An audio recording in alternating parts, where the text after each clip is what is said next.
Assalamualaikum warahmatullahi wabarakatuh. Perkenalkan, nama saya Firmanto, NIM 210301501187, kelas PJKRI, angkatan 2021. Baik, di sini saya akan mempresentasikan yaitu pada mata kuliah pendidikan rekreasi, dilanjutkan dengan bab sebelumnya, dan sekarang memasuki bab keempat, yaitu waktu luang. Baik, langsung saja. Jadi pada bab 4 ini di pendidikan rekreasi, di mata kuliah pendidikan rekreasi, yaitu waktu luang, sini ada 4 indikator yang akan kita bahas, yaitu yang pertama konseptual waktu luang, yang kedua pengelompokan waktu luang, yang ketiga manfaat pengisi waktu luang, dan yang keempat yaitu pengelolaan waktu luang. Nah, baik, langsung saja ke yang pertama.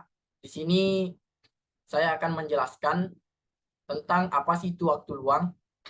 Di sini terdapat pengertian atau penjelasan waktu luang, di mana waktu luang itu dalam bahasa Inggris dikenal dengan sebutan leisure. Sedangkan kata leisure berasal dari bahasa Latin leisure, yang mempunyai arti diizinkan, to be permitted, atau menjadi bebas, to be. Oleh karena itu, loisir yang berasal dari bahasa Perancis mengandung arti waktu luang atau free time. Waktu luang merupakan sesuatu yang terbentuk dari berbagai macam kegiatan, baik itu sifatnya mendidik maupun menghibur.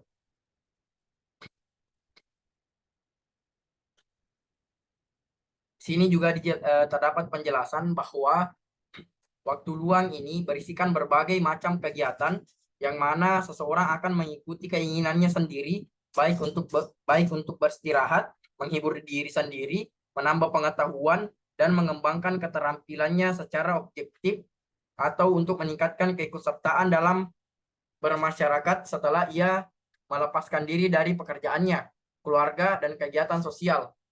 Ini menurut Torkelson tahun 2005.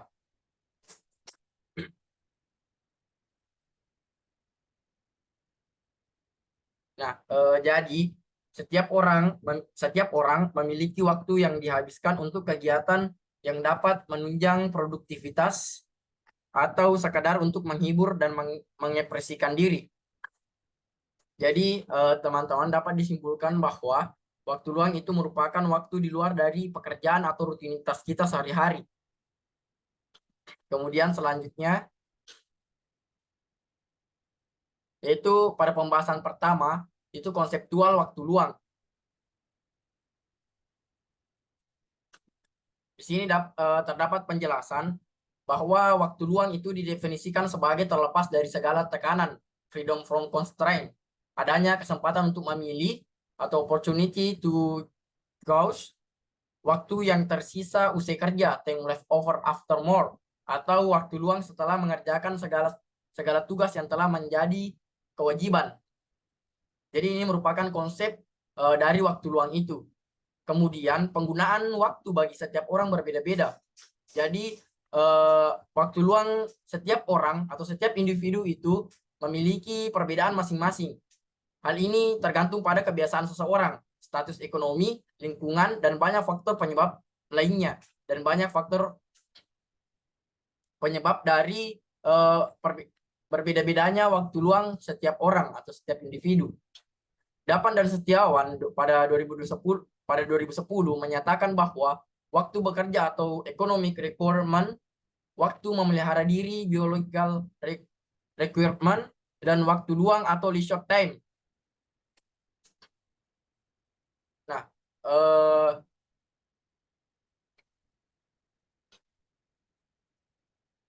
kemudian dari penjelasan konseptual waktu luang, mungkin dapat kita artikan atau dapat kita tangkap bahwasanya waktu luang itu merupakan di luar dari kewajiban ataupun tugas yang menjadi kewajiban kita. Di luar dari itu semua, maka itu dapat dikatakan sebagai waktu luang kita, di mana waktu kita untuk bebas untuk melakukan apa-apa, berekspresi maupun apapun itu di luar dari pekerjaan atau kewajiban kita sehari-hari.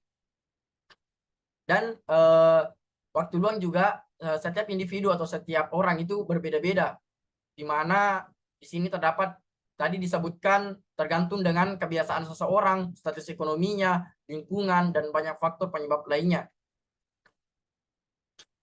Kemudian selanjutnya itu waktu luang dapat terbagi menjadi 3 dimensi.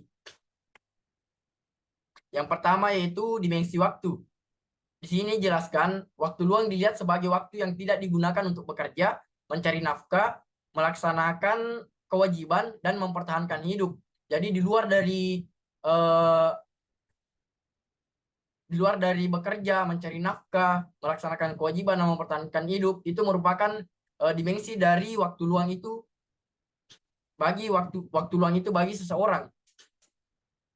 Kemudian itu yang kedua itu cara pengisian. Waktu luang adalah waktu yang dapat diisi dengan kegiatan pilihan sendiri atau waktu yang digunakan untuk dimanfaatkan sesuka hati. Jadi di luar dari waktu mencari nafkah, waktu bekerja, melaksanakan kewajiban untuk mempertahankan hidup. Nah, di sini juga waktu luang sebagai waktu yang diisi atau dimanfaatkan dengan sesuka hati. Artinya kita bebas untuk memilih dengan sesuatu atau kegiatan yang kita sukai. Kemudian yang ketiga itu sisi fungsi.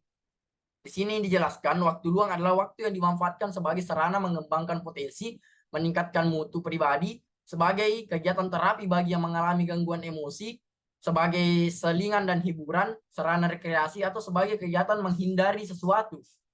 Ini merupakan sisi dari fungsi waktu luang itu sendiri.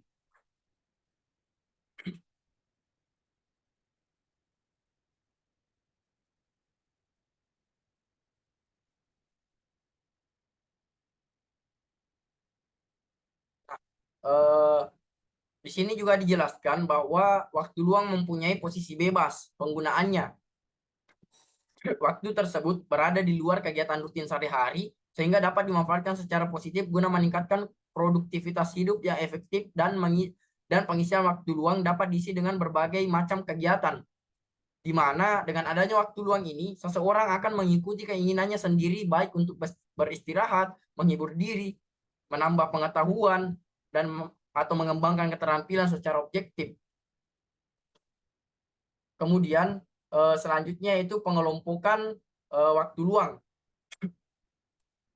Jadi di sini pengelompokan waktu luang, pandangan kontemporer mengenai waktu luang merupakan aktivitas pengisi waktu luang yang dilakukan secara individu atau kelompok tanpa paksaan dengan melibatkan unsur fisik, psikis, ekonomi, dan sosial yang mengandung sifat sebagai pemulihan kembali keadaan yang ditimbulkan akibat aktivitas rutin.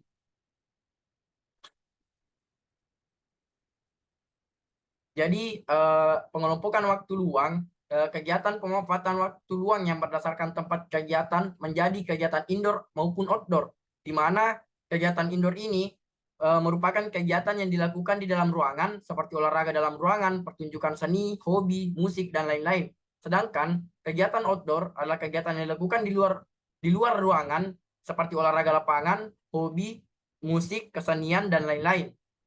Dan hampir semua kegiatan dapat dimasukkan ke dalam kedua kategori kegiatan ini, yang membedakan hanyalah tempat melaksanakan kegiatan tersebut.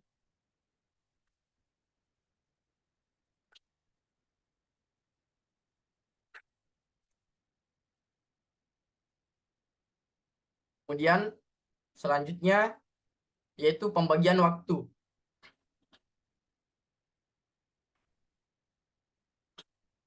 Di sini terdapat pembagian waktu, di mana waktu luang sebagai waktu atau leisure time. Waktu luang digambarkan sebagai waktu senggang setelah segala sesuatu kemudahan yang mudah telah dilakukan.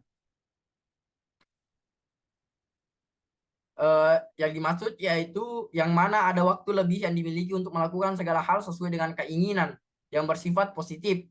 Waktu luang erat kaitannya dengan kategori discretionary time, yaitu waktu yang digunakan menurut pemilihan dan penilaian kita sendiri. Kemudian waktu luang sebagai aktivitas atau leisure of activity.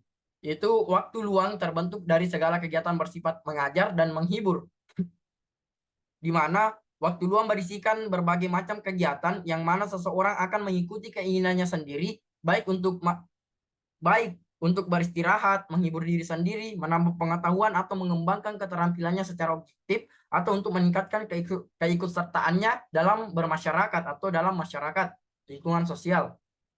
Kemudian pembagian waktu selanjutnya itu waktu luang sebagai suasana hati atau mental yang positif, di mana di sini jelaskan waktu luang ini dipahami sebagai hal yang berhubungan dengan kewajiban dan sikap yang berhubungan dengan hal-hal keagamaan.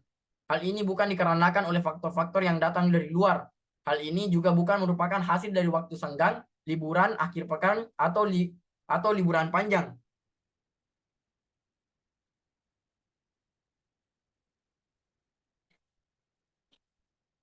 Jadi waktu luang sebagai eh, suasana hati atau mental yang positif, yaitu dapat dikatakan sebagai waktu kita untuk beribadah, eh, untuk mengingat Sang Pencipta, di mana itu akan melakukan atau dapat timbul suasana hati yang sejuk dan dengan mental yang positif. Kemudian selanjutnya itu waktu luang sebagai suatu cara untuk hidup, di mana di sini jelaskan waktu luang itu diartikan kehidupan yang bebas dari tekanan-tekanan yang berasal dari luar kebudayaan seseorang dan lingkungannya, sehingga mampu untuk bertindak sesuai rasa kasih yang tak terelakkan, yang bersifat menyenangkan, pantas, dan menyediakan sebuah dasar. Di sini dijelaskan juga sebagai eh, cara untuk hidup sebagai menyediakan sebuah dasar keyakinan. Jadi waktu luang sebagai suatu cara untuk hidup, di sini mengisi waktu luang eh, dengan artian kita bebas untuk mengisi waktu luang, di mana tidak tergantung atau di luar dari kebudayaan-kebudayaan atau lingkungan-lingkungan untuk mampu bertindak sesuai dengan rasa kasih yang kita miliki, di mana yang menjadi sebuah dasar keyakinan kita sebagai orang yang beragama. Di sini juga terdapat waktu luang sebagai suatu cantik. Oh, di sini sama double, maaf. Waktu luang berupa, oh, sorry. Di sini tadi waktu luang, di sini juga terdapat waktu luang sebagai sesuatu yang memiliki arti luas. Itu di sini jelaskan waktu luang berupa relaksasi, hiburan, dan pengembangan diri. Dalam ketiga aspek tersebut, mereka akan menemukan kesembuhan dari rasa lelah, pelepasan dari rasa bosan, dan kebebasan dari hal-hal yang bersifat menghasilkan. Dengan kata lain, di sini waktu luang merupakan ekspresi dari seluruh aspirasi manusia dalam mencari kebahagiaan, berhubungan dengan tugas baru, etnik baru, kebijakan baru, dan kebudayaan baru. Nah, dalam mengisi waktu luang bagi mahasiswa saat di luar jam perkuliahan dan dapat diisi dengan kegiatan relaksasi atau istirahat, kegiatan hiburan atau rekreasi, dan kegiatan pengembangan diri sesuai dengan pilihan sendiri, sehingga akan timbul suatu kesembuhan dari rasa capek dan melepaskan dari rasa bosan. Nah, itu sebagai orang yang dalam status mahasiswa atau pelajar dapat mengisi waktu luang dengan ekstrakurikuler maupun kegiatan-kegiatan lainnya. Kemudian selanjutnya itu manfaat mengisi waktu luang. Nah, di sini ada 6 manfaat mengisi waktu luang. Yang pertama itu meningkatkan kesejahteraan jasmani, di mana ketika kita mengisi waktu luang kita dengan melakukan aktivitas jasmani, maka otomatis kesejahteraan atau kebugaran kita, jasmani kita itu akan lebih sejahtera atau lebih sehat. Kemudian yang kedua itu meningkatkan kesegaran mental dan emosional, di mana kita terbebas dari hal-hal yang membosankan, sehingga dapat merefresh otak kita yang mampu meningkatkan kesegaran mental dan emosional kita, kemudian membuat lebih mengenali kemampuan diri sendiri. Nah, di sini manfaat mengisi waktu luang itu kita dapat karena kita mempunyai kemampuan untuk memilih aktivitas yang bebas dengan sesuka hati, maka di situ kita dapat mengenali apa yang sebenarnya yang kita sukai, kemampuan apa yang ada dalam diri kita yang dapat kita tingkatkan atau dapat meningkatkan mutu kita, sehingga sebagai pribadi kita bisa mengenali kemampuan diri kita sendiri. Kemudian yang keempat itu mendukung konsep diri serta harga diri. Kemudian yang kelima itu pelampiasan ekspresi dan keseimbangan jasmani, mental, intelektual, spiritual maupun estetika. Jadi dalam manfaat dari mengisi waktu luang itu dapat menyeimbangkan antara jasmani kita dengan melakukan olahraga, mental, intelektual kita dengan belajar di luar dari pelajaran atau di luar dari aktivitas sehari-hari kita bekerja, kemudian spiritual dengan melakukan ibadah maupun estetika atau dengan sebuah keindahan. Nah, kemudian yang terakhir itu melakukan penghayatan terhadap apa yang Anda sukai tanpa tidak mempedulikan segi materi. Jadi manfaat dari mengisi waktu luang itu dapat menjadi sebuah introspeksi dari kita atau penghayatan bagi kita tentang apa yang sebenarnya kita sukai tanpa melihat dari sisi materi. Jadi itu merupakan salah satu juga manfaat dari mengisi waktu luang. Kemudian selanjutnya itu fungsi waktu luang sebagai kebutuhan sosial. Nah, di sini yang pertama itu meningkatkan daya kerja sehingga memicu prestasi dan produktivitas. Kemudian menambah konsumsi sehingga meningkatkan lapangan kerja. Yang ketiga itu mengurangi kriminalitas dan kenakalan, karena ketika seseorang memilih waktu luang yang positif, maka dia akan terhindar dari perlakuan-perlakuan yang tidak sesuai dengan norma-norma sosial yang ada di lingkungan masyarakat atau dapat merugikan orang lain. Kemudian yang keempat itu meningkatkan kehidupan bermasyarakat, di mana dengan mengisi waktu luang yang positif itu dapat meningkatkan kehidupan masyarakat dalam artian masyarakat atau lingkungan sosial kita dapat mengisi aktivitas-aktivitas seperti dengan berolahraga, dengan melakukan senam bersama dengan di lingkungan masyarakat, melakukan aktivitas-aktivitas yang positif. Kemudian yang kelima itu manfaat mengisi waktu luang bisa dirasakan bila pemanfaatan waktu luang sesuai dengan kebutuhan. Nah, jadi di sini kelima itu disebutkan bahwa kita bisa mendapatkan manfaat waktu luang ketika kita mengisi waktu luang itu sendiri dengan kebutuhan kita. Jadi ketika kita merasakan kurang produktif dalam bekerja, kita sering merasa lelah, jadi waktu luang yang cocok untuk diisi yaitu dengan berolahraga, sehingga ketika jasmani kita segar, sejahtera, badan kita sehat, maka otomatis tingkat produktivitas dalam bekerja itu akan meningkat. Jadi sebagai orang yang memiliki waktu luang, orang yang cerdas, maka dia akan memilih atau mengisi waktu luang mereka dengan aktivitas-aktivitas yang sesuai dengan kebutuhan mereka, sehingga ia dapat mendapatkan manfaat dari waktu luang itu. Kemudian selanjutnya itu pentingnya waktu luang. Di sini yang pertama itu waktu luang untuk kesehatan jasmani, di mana dalam hal ini dengan waktu luang akan bisa menikmati kesegaran kembali, sebagaimana keadaan urat saraf bebas dari ketegangan. Pemanfaatan waktu luang untuk meningkatkan kesehatan diantaranya. Yang pertama itu membiasakan olahraga, makan makanan ringan yang akan memberikan semangat, mengendurkan urat-urat saraf dengan bersantai, menjauhi tempat keramaian yang dapat menimbulkan kebisingan di sekitar tempat beraktivitas. Kemudian selanjutnya itu waktu luang untuk kesehatan rohani. Jadi seseorang bisa berinteraksi dengan dua objek, yaitu objek ekstern dan objek intern. Individu yang melakukan sesuatu maka akan berkonsentrasi pada realita luar yang memberi efek pada tindakan tersebut.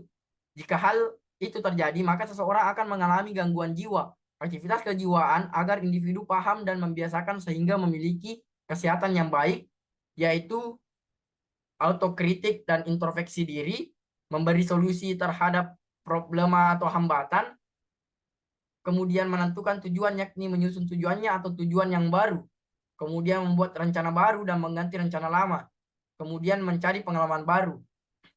Itu sebagai waktu luang untuk kesehatan rohani.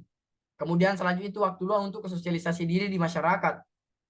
Dengan artian, dengan melakukan interaksi sosial, dilakukan baik sekali individu maupun kelompok, sebagaimana membutuhkan waktu luang yang dapat memperbarui potensi dan kesiapan berinteraksi dengan yang lainnya. Pentingnya waktu luang yang sesuai dan cukup untuk merealisasikan keharmonisan sosial dalam hubungan sosial, yaitu menilai hubungan sosial dengan mengevaluasi yang berkembang antara dia dan orang yang ada di sekelilingnya sesuai dengan opininya, kemudian menilai strata sosial yang dimiliki seseorang dalam satu komunitas, kemudian memprediksi masa depan, merencanakan masa depan, dan menyiapkan media aplikasi yang sesuai. Kemudian selanjutnya itu waktu luang untuk kestabilan ekonomi dan kesuksesan manajemen. Jadi waktu luang sebagai waktu luang untuk kestabilan ekonomi dan kesuksesan manajemen, itu seseorang yang menggunakan waktu luang maka ia dapat mengevaluasi kondisi ekonominya, yaitu dengan mengevaluasi pemasukan dan pengeluaran serta menekan pengeluaran. Waktu luang dipergunakan untuk berkomunikasi dengan orang lain, bekerja sama dengan mereka, bersama-sama memikul tanggung jawab, dan bangkit bersama mereka akan dapat meminimalisir ketegangan. Jadi waktu luang dipergunakan untuk menyusun strategi manajemen baru sehingga bisa mengoreksi diri dan mengatur pekerjaan. Mungkin itu 4 dari pentingnya waktu luang. Kemudian selanjutnya itu pengelolaan waktu luang. Nah, di sini dijelaskan waktu yang dimiliki setiap orang akan terus bergerak maju. Pada prinsipnya, waktu luang yang bergerak maju ini akan mengikis habis waktu yang Anda miliki. Kenyataan yang sering kita hadapi, ternyata kita mengeluh dengan waktu yang tiba-tiba berlalu begitu saja, sementara Anda tidak berbuat apa-apa. Jadi teman-teman, di sini juga dalam pengelolaan waktu luang itu sangat penting. Karena kenapa? Karena banyak orang yang menyia-nyiakan waktu luangnya, tidak mengisi waktu luangnya dengan hal-hal yang positif, dengan hal-hal yang seseorang itu butuhkan, sehingga pada kenyataannya banyak orang yang mengeluh dengan waktu yang begitu cepat berlalu atau berlalu begitu saja tanpa dengan pengisian waktu atau aktivitas yang bermanfaat. Jadi itulah pentingnya kita dalam mengelola atau manajemen waktu luang yang kita miliki. Nah, jadi di sini dalam mengelola waktu luang sebagai mahasiswa. Jadi teman-teman, sebagai mahasiswa itu juga harus pintar atau bisa mengelola manajemen waktu luang yang mereka miliki, di mana mahasiswa perlu memperhatikan dan mengelola waktu mereka dalam lingkungan kampus maupun di luar kampus. Nah, di sini terdapat manajemen kita sebagai mahasiswa dalam memanage waktu luang yang kita miliki. Yang pertama itu yang kita lakukan itu membagi waktu, di mana tugas mahasiswa itu adalah belajar. Seorang mahasiswa harus melakukan pengaturan waktu dan kegiatan belajar. Baginya, di sini, bagi mahasiswa mengatur waktu tidak berarti ia harus menghabiskan waktunya untuk belajar.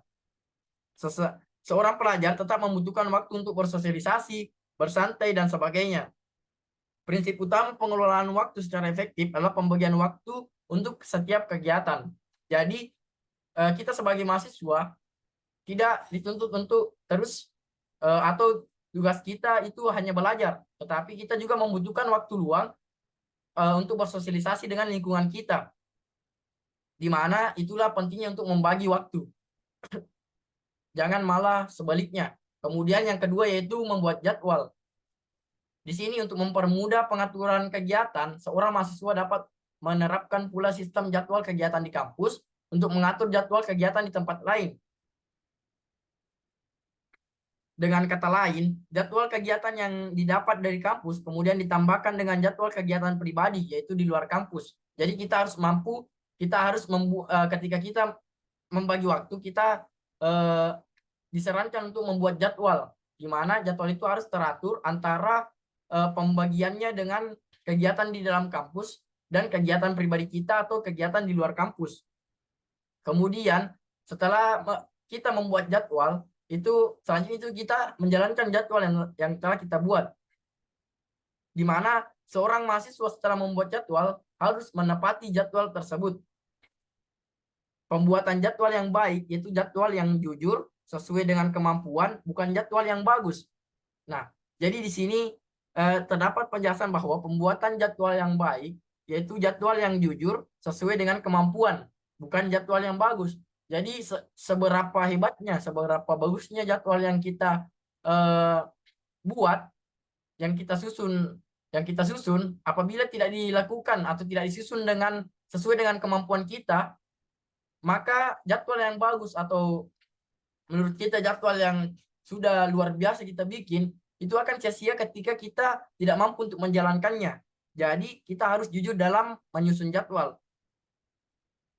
Nah, selanjutnya itu ketika kita sudah mampu menjalankan jadwal, maka tahap selanjutnya itu kita mengevaluasi jadwal yang kita susun, jadwal yang kita jalankan.